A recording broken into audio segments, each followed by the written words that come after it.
want to say happy Thanksgiving to all our family, friends, loved ones, all our Mizzou Tiger fans out there, and future Tigers out there as well.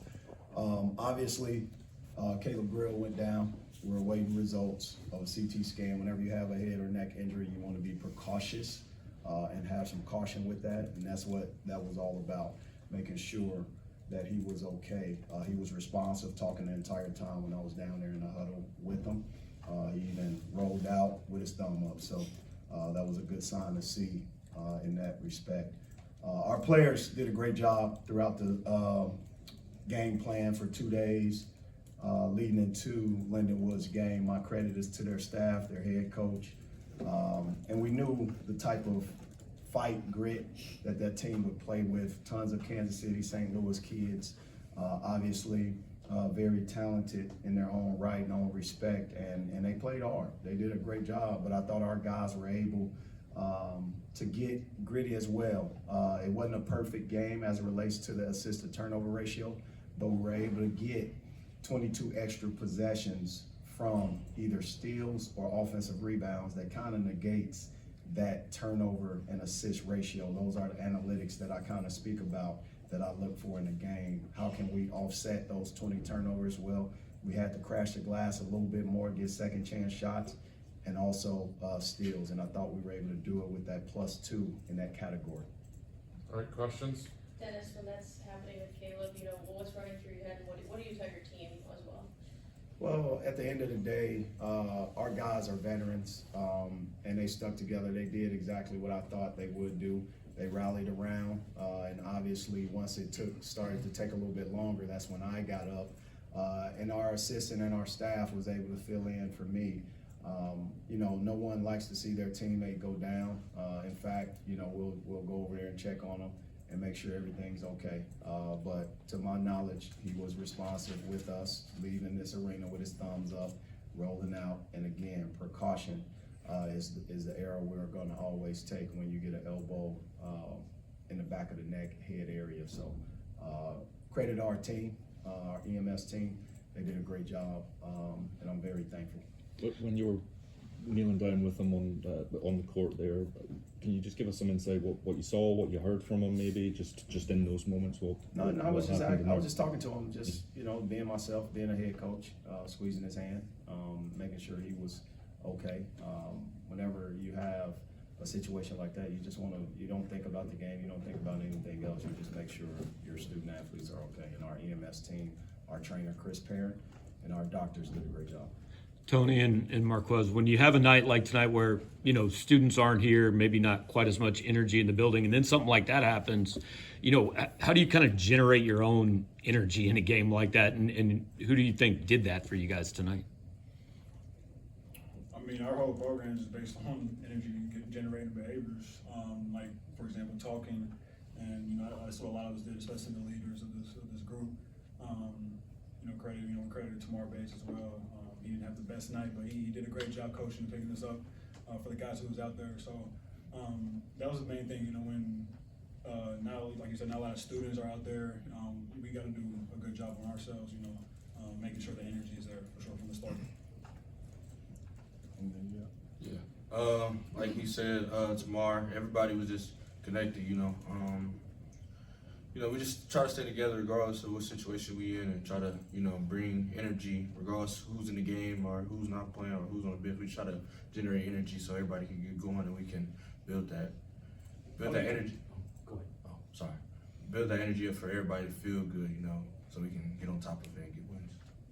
Tony, talk about your depth. Everybody talks about depth, but you got 11 guys scoring. You got 61 bench points. Talk about what that means. It means a lot. It means we're real dangerous. We're real dangerous. Rebounding wise, scoring wise, whatever we need, anybody who in the game can do it. So, I say, hey, dangerous. Tony, can you just kind of take us through what these last few weeks have been like for you, kind of working yourself back up, and then what this game meant for you to get off to that fast start? Meant a lot, had some battles early, trying to figure out my situation, but I just kept sticking with it, grinding, figuring out ways to stay in game shape, and get healthy. And, today felt look good, run up and down the floor. Feeling look good, feeling like myself again, more and more every day. So just keep doing what I'm doing, getting treatment and, do what I do. Is it hard, Tony, to move into a situation like this? Is it difficult? New team, new environment, new everything? How tough is that? To me, it's really not tough. I know a lot of players on these teams before I even came here, so it's kind of like I knew Quez, I knew him, knew a lot of people. So it's kind of just like molding that relationship with me playing with you guys, talking to you guys during the game, even though it's a competitive nature. It was just more of getting to know everybody individually and together, and it kind of wasn't really hard. It was easy to settle in and call these guys my brothers. So you feel more like a Tiger and less a Hawkeye now? You're okay? Oh yeah, for sure. There you go. Dennis, when Marquez and Aiden came in kind of late in the first half there, when you guys stretched the lead, what did you think they did for you in that last 5-6 minutes? I knew that they would provide the spark on both sides of the ball, specifically Aiden Shaw being able to get a tip dunk, being able to just fly around and use his athleticism and quickness. Defensively, he was able to do the same. And then obviously Quez being able to do what he did. Quez is always ready, man. He's a silent assassin. He's stealth, going 6 for 10 from the field, scoring 17 points. He could have very well gone for 30. And ultimately what he did was play the right way. I would still love to see him shoot more than 10 times a game, regardless. And that's my only gripe with Quez. We talk about it all the time, but he's one of the most talented guys on that side of the ball on our team.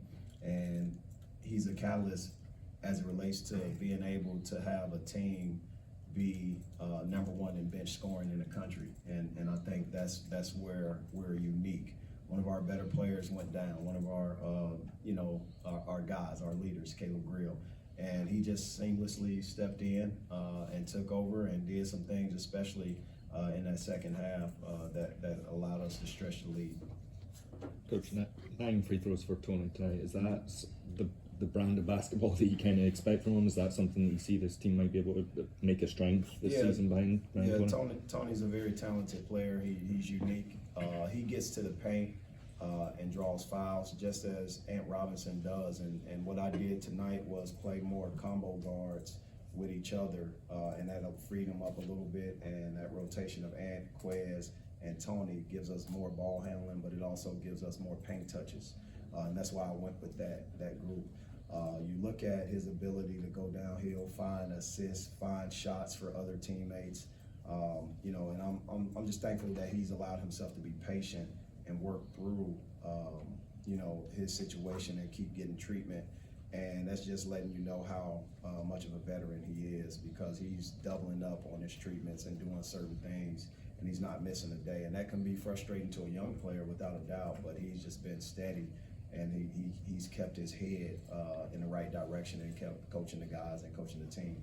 Quez is the same way. Quez has kept his head straight and narrow. He's not a complainer. He's a doer. Whatever his team needs, that's what he does. And he takes care of business on and off the court. And I'm just thankful. And I said to all of our team today, I just thank them in this holiday season. Be thankful for what you have, not what you don't have, not what you want. Be thankful for what you have in your life. And I told them how thankful I am of them for allowing me to be their head coach at this institution, and also for believing in me with their dreams and allowing my dreams to also be in their hands and their dreams to be in my hands. I thank them, and I want to publicly thank their families for their support, because they too allow me to be in their lives. And I'm just appreciative for all of our fans, our friends of the program, and our fans that showed up. I'm thankful to be the Whitten family's head men's basketball coach in the city of Columbia, and this is home for me, and I'm thankful for all those relationships I've built and continue to build. Marquez, I want you to shoot more. Are you okay with that? More than 10 shots? You're okay with that, aren't you? Of course, a lot of people say it's a good problem to have. Yeah. So, whatever he does, I'm gonna do it. So, but yeah, we can work on that for sure. Any other questions? Dennis, real quick, just because I don't know if we'll talk to you again before the next game. Is it any different, special for you at all to come up playing your alma mater the next time you play? No, I mean, I would say I live in a moment. I think you guys know that about me. I don't look too far ahead of things nor too far behind. What I do know is at the end of the day, I don't play the game anymore. I do have my degree from University of California. I also have my master's from Florida State University. Right now in this part of my life, I'm just thankful to be the Witten family head men's basketball coach, be here at Missouri, and what I'm gonna do is break down this film and see how we can continue to get better, especially over this break until we play our next game. But I've not spent film or any time looking at the program, not even from afar, and I'm just gonna continue to stay in the moment with our players and our current staff. Coach, you talk about trying to bring energy back after Drill's injury, and Aiden Shaw did that with a putback near the end of the first half, and then Trent Pierce had a few explosive plays in the second half. Can you talk about those two players' impact and how they were able to contribute to the scoring surge? Yeah, I think when you look at Trent Pierce, boy, has he grown up. Just think about a couple months ago, he was just a freshman, eyes big, deer in headlights. And to see his confidence soar the way that it has is an important part of our team. And what he's doing is recovering from his mistakes, because basketball is not perfect.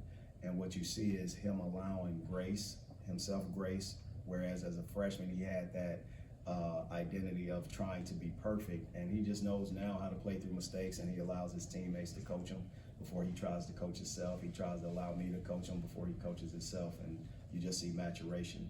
The other was Aiden Shaw. Aiden Shaw's growth has been tremendous. First high school kid I've signed here as the head coach.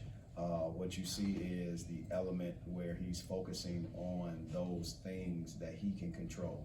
He can control his athleticism, jump after every rebound, try to get your hands on everything, use your quickness, try to get tip dunks, try to get block shots, and then everything else will take care of itself. He ended the game playing 22 minutes. He finished with 8 points, 3 rebounds. He would love to be more rebounds, but he had 3 blocks. And those are the things that I think are important. And if I didn't mention Josh Gray's performance when you look at the rebounding per minute, I think he's one of the top rebounders in the country. But he soared up and was able to use his strength, his athleticism to get us some rebounds. And, you know, that was a scrappy team that we played, and they were going to play that way. But also, we're a scrappy team as well. And I think our guys left what they had. It may not have been perfect, but they left what they had out there on the court, and they did it together without pointing fingers or anything like that. They lifted each other's confidence up.